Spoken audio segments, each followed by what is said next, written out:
Si vous n'avez jamais entendu parler des Bilderbergers, c'est qu'ils n'ont jamais voulu que vous les connaissiez. À leur rencontre annuelle en huis clos, personne ne peut approcher les bâtiments. Les individus les plus puissants du monde occidental s'y rencontrent, mais le New York Times, le Washington Post ou le LA Times n'en parlent jamais.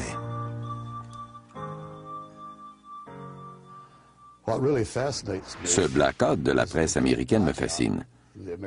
Depuis plus de 20 ans, je vais au Press Club chaque jour.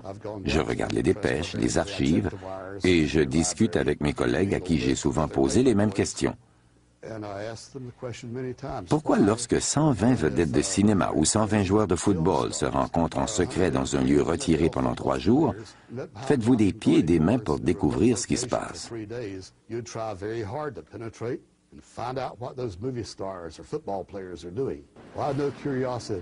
Pourquoi n'avez-vous pas la même curiosité lorsque 120 financiers et politiciens qui ont un pouvoir extraordinaire se rencontrent dans un lieu retiré et entouré de gardes armés? La sécurité est importante mais discrète. Qu'arriverait-il si quelqu'un essayait de se faufiler à travers ces arbres? Je l'ignore, mais je n'oserais pas l'essayer. Ce qui transpire de ces rencontres est incroyable. Ils planifient un nouvel ordre mondial pour renforcer leur pouvoir politique et économique au plus haut niveau. Et les médias, que j'appelle leurs chiens de poche, contrairement à ce que l'on pourrait penser, ne vont pas se battre pour la liberté de presse, pour des audiences publiques ou pour l'accès à l'information. Le silence est assourdissant.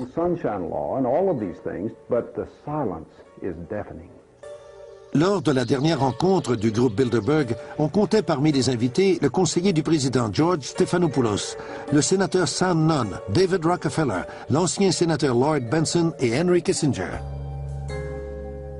Un mois plus tôt, 50 groupes libéraux se sont rencontrés à Washington pour discuter de leur opposition aux banques internationales et à la globalisation de l'économie. En réaction à cette rencontre, les Bilderbergers discutent du rôle des libéraux dans les organisations. Le mouvement séparatiste au Canada est aussi à l'agenda. Ils analysent comment les provinces fragmentées de ce pays pourraient être absorbées par les États-Unis. Ils discutent également de l'expansion de l'ALENA, de l'Alaska jusqu'au Chili, pour augmenter les profits des entreprises en encourageant les compagnies américaines à déménager en Amérique latine, où la main-d'œuvre est moins coûteuse et les lois environnementales moins sévères.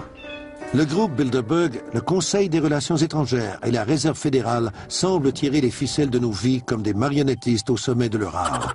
Est-ce la vérité ou simplement les divagations de théoriciens de la conspiration?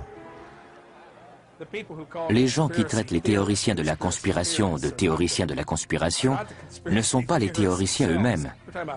Nous parlons de faits. Le groupe Bilderberg existe. La Réserve fédérale existe. Les membres du groupe Bilderberg sont ceux qui contrôlent la Réserve fédérale. Voilà des faits. David Rockefeller a remercié les médias en personne pour avoir étouffé toute l'affaire. Il a dit « Sans votre aide, nous n'aurions pas pu mener à terme notre expansion mondiale. Ils conspirent pour éliminer les États-Unis tels que nous les connaissons, simplement en faisant disparaître notre identité nationale. » Pourquoi les principaux médias ne parlent pas de ces choses? Pour répondre, il faut savoir à qui appartiennent ces médias. Si on regarde la liste d'invités aux réunions du groupe Bilderberg, on peut y voir Katharine Graham, la propriétaire du Washington Post. Il y a aussi Conrad Black, qui est un magnat de la presse au Canada et en Europe. Il a lui-même organisé l'une de ces réunions il y a quelques années. Chaque année, ils se rencontrent en secret. Et il y a un blackout total de la presse. Aucun de ces journaux ne rapporte ce qui s'y passe.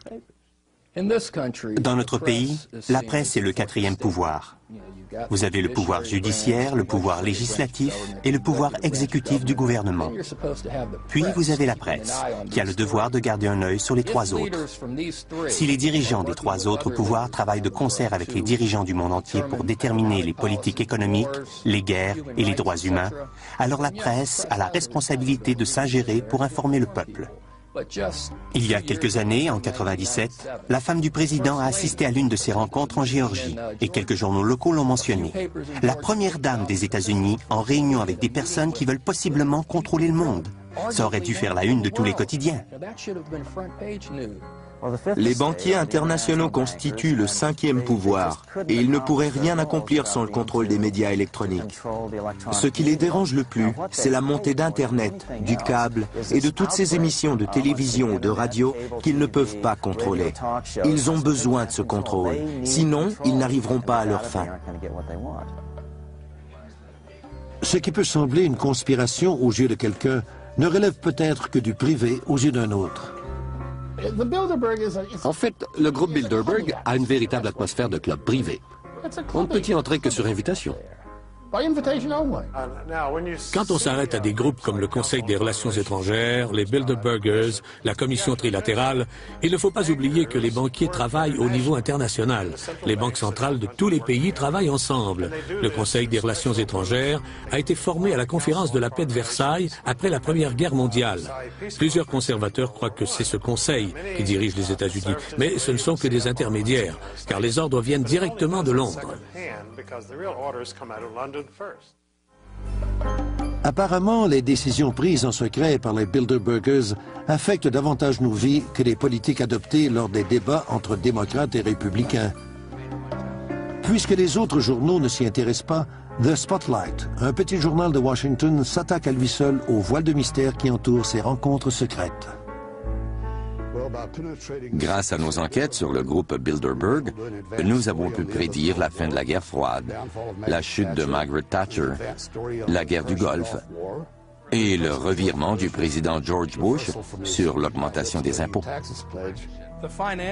Les sociétés financières qui sont dominantes à la Réserve fédérale et au groupe Bilderberg gravitent en grande partie autour des familles Rockefeller et Rothschild. La Chase Manhattan et la Citibank, par exemple, sont dans la sphère d'influence des Rockefeller et des Rothschild. Ils sont la base de l'élite de Bilderberg.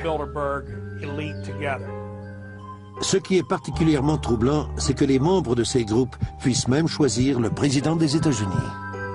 In December of 1974, there was a major headline on the editorial page of the Atlanta Constitution that said Jimmy Carter is running for what?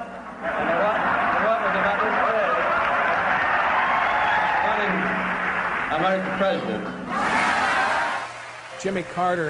Jimmy Carter n'avait été gouverneur de la Géorgie que le temps d'un mandat, et le peuple le connaissait à peine. Cependant, il était en contact avec l'élite internationale parce qu'il était membre de la commission trilatérale de David Rockefeller. On peut affirmer que personne n'avait entendu parler de Jimmy Carter avant. Pourtant, quelques années plus tard, il commence sa campagne électorale en vue de la présidence. Il devient candidat démocrate et toute la presse américaine l'appuie, en particulier les médias affiliés au Rockefeller. Jimmy Carter est dépeint comme un populiste, un gars du peuple. Pourtant, il évoluait dans les plus hautes sphères de l'élite internationale. Quand j'ai découvert que Bill Clinton, le gouverneur pratiquement inconnu de l'Arkansas, avait assisté à la réunion des Bilderberg en 91 en Allemagne, je pouvais prédire un futur politique intéressant à ce jeune homme. Quand j'ai découvert en 91 que Bill Clinton était allé à la réunion du groupe Bilderberg, j'ai prédit qu'il serait le candidat démocrate à la présidence.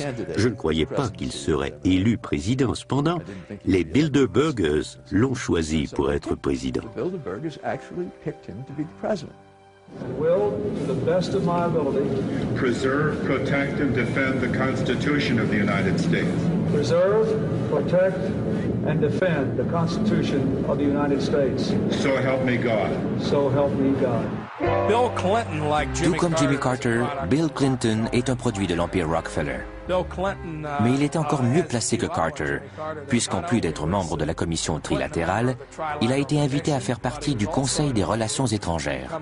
Clinton avait donc la bénédiction des Rockefeller et des Rothschild.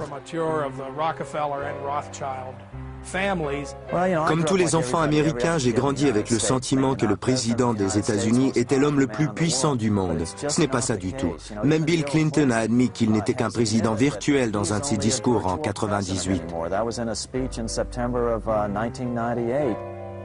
Just when you think the economy's stable, just when you think you're made in the shade, 7 changes the rules.